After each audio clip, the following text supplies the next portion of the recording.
channel. Es que no me gusta mi pronunciación. Hello everyone, welcome to my channel. This is my first video in English. Oh my god, this is the take number 5, I think, I don't remember.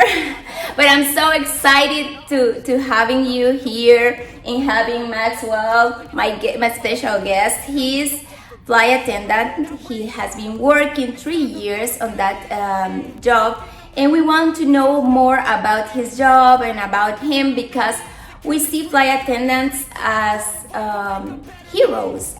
Los niños necesitan un héroe. I was asking on my Instagram, and I put a box there, and you sent me all your questions, and I have a lot of questions here, are like 50, I don't know. And we are going to start with the interview. Thank you, Maxwell, for being here. Of course, thank you. Okay, we want to know what are the requirements to be a flight attendant, and I promise that camera will be recording this time. It's okay, we were practicing before.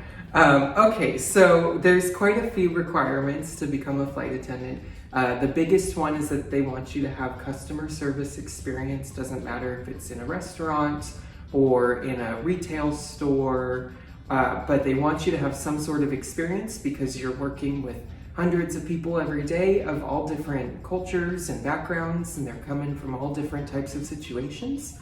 So they want to make sure that you're adaptable. And there's some education requirements as well. Within the United States, they want you to complete your high school degree. And it's not required, but they prefer if you have a college degree as well. You was telling me before something about the service. Do you think you have the service in you? Oh, wow, that's a good question. I mean, I really like talking to people. That's my big thing. I really like talking to people, and anytime I need to really be out there with my customer service, and if there's delays or something's going wrong, I like to just kind of level with people and try to understand where they're coming from. Our job is one where before you see my face, you see about 20 others. People who work in the airline, people who are in security. And so I don't know what kind of experiences you've had. I don't know what other people have told you. So I really like to be able to level with people and try to understand what happened to make them reach the point that they're at today, right? Or in that moment. I love talking to people. I had restaurant experience. I worked at the airports in my hometown before I had this job. So I feel like I had a lot of experience in service before. Right, yeah. Right. And do you think it's a well-paid job? Do you recommend it? Yeah, I mean, it's paid differently. But the longer you do it, it is one of those jobs that's seniority based. So the longer you do it, the better it gets. Every year anniversary you get a raise. So, eventually there is a peak or top out on the pay scale.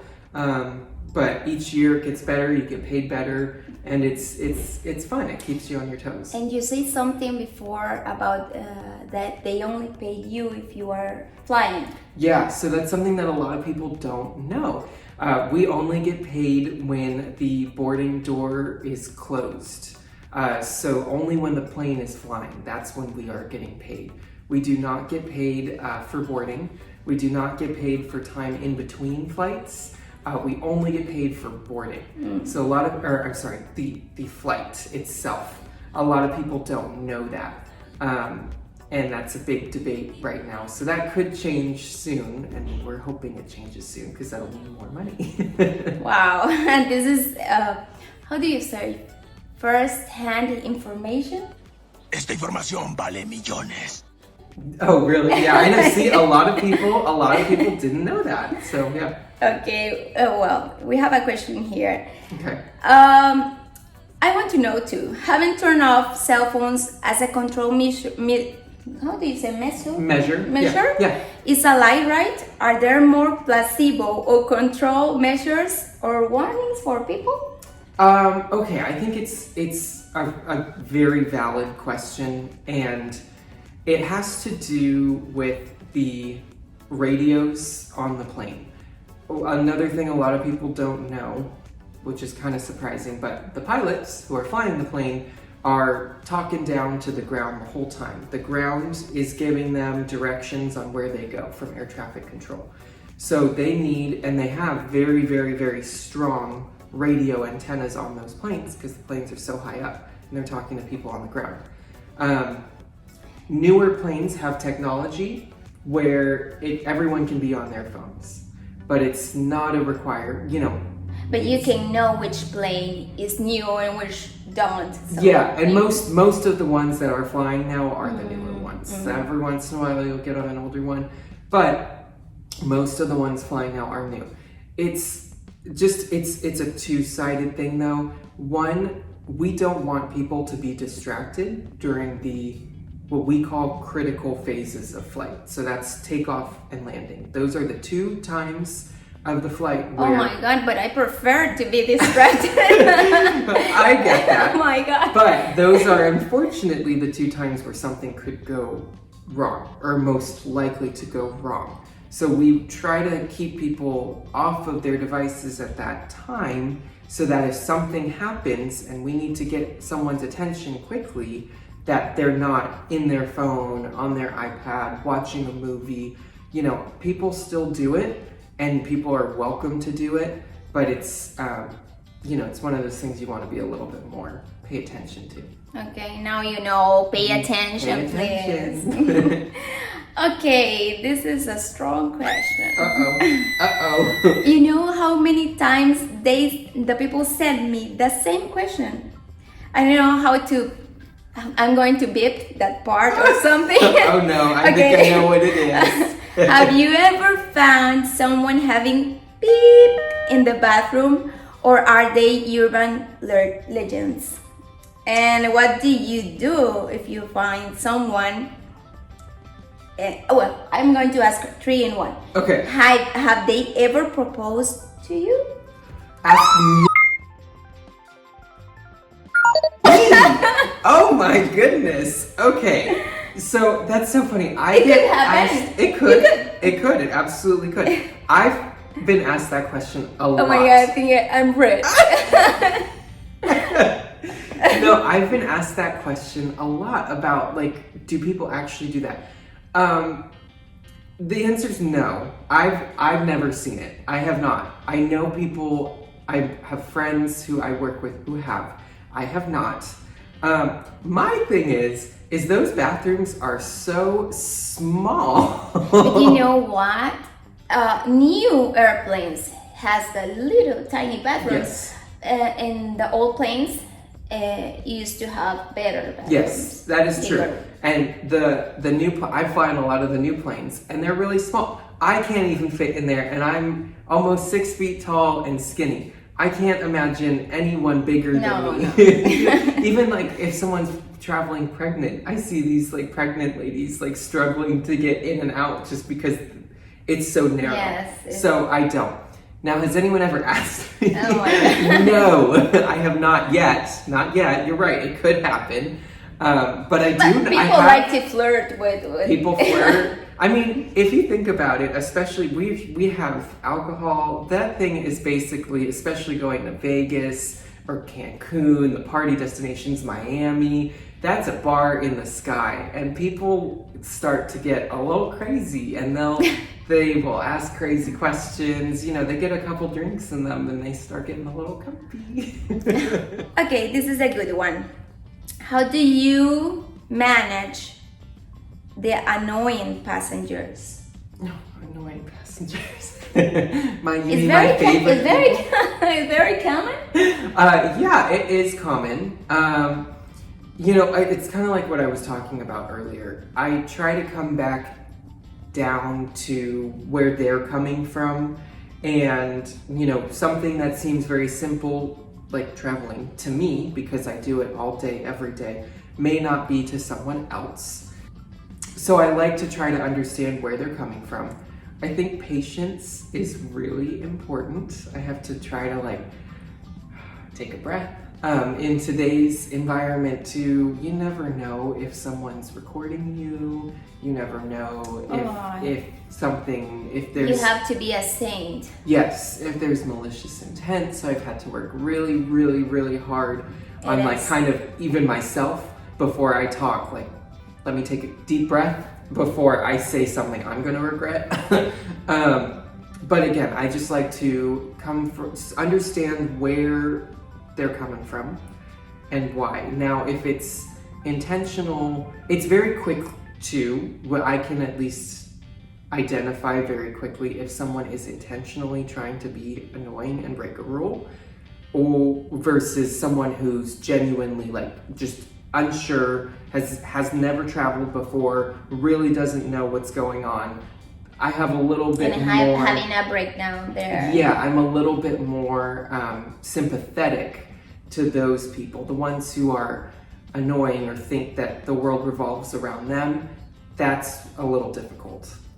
Okay. Is there an industry codified language to refer to annoying passengers or refer between you if something is happening? I don't know, like a code.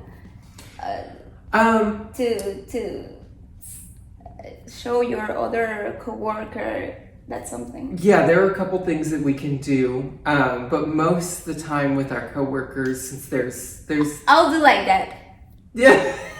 I mean, don't forget, we know where you're sitting, and if you are sitting in your assigned seat, we have our little devices that tell us everything about you, where you are going, where you came from, if you checked a bag, you know, who else you're traveling with, really? You often, can know that? everything. Wow. So all we need to know is which seat, and most of the time the conversation is, hey, the person in 16C said this, and we all look and we know, and then we know your name. So if anything, my favorite thing to do is if my coworker gives me a heads up about someone in a certain seat, and then that person gives me an issue, I will say, well, Mr. Smith, and like right away, because I know who he is. And that typically disarms him completely and makes him stop. Wow. But we'll just communicate the seats. Yeah. Great. Besides bathrooms, what is the grossest thing on a plane that we don't know about? And I have other one. Okay. It is true that coffee on airplanes is made with the same water that you use in toilets. That is not true. That is a good question. I received 3 questions like that. That's funny. They don't drink coffee on the airplanes because of that. Yeah, it's not my favorite thing either, but that's just because I don't think the coffee's on a plane is as good as you can get it's nasty. at a Starbucks or something. It's nasty. At a Starbucks or somewhere.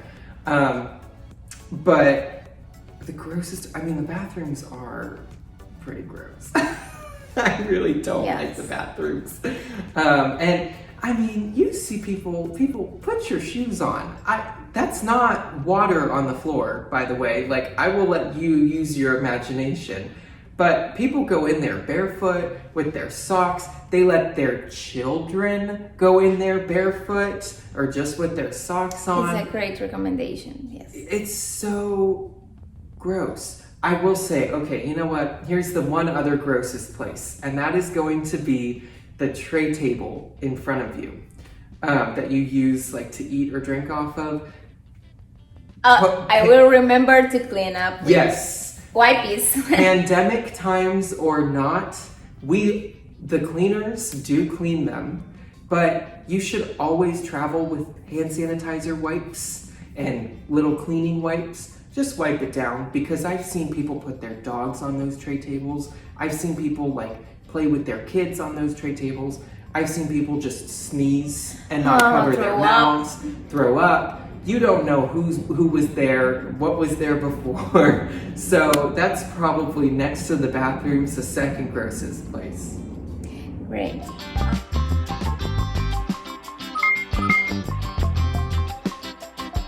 And someone was doing cocaine Oh on my their God. tray. I'm feeling better to travel now. Good. I'm going to travel next weekend, so I needed to hear what are you saying.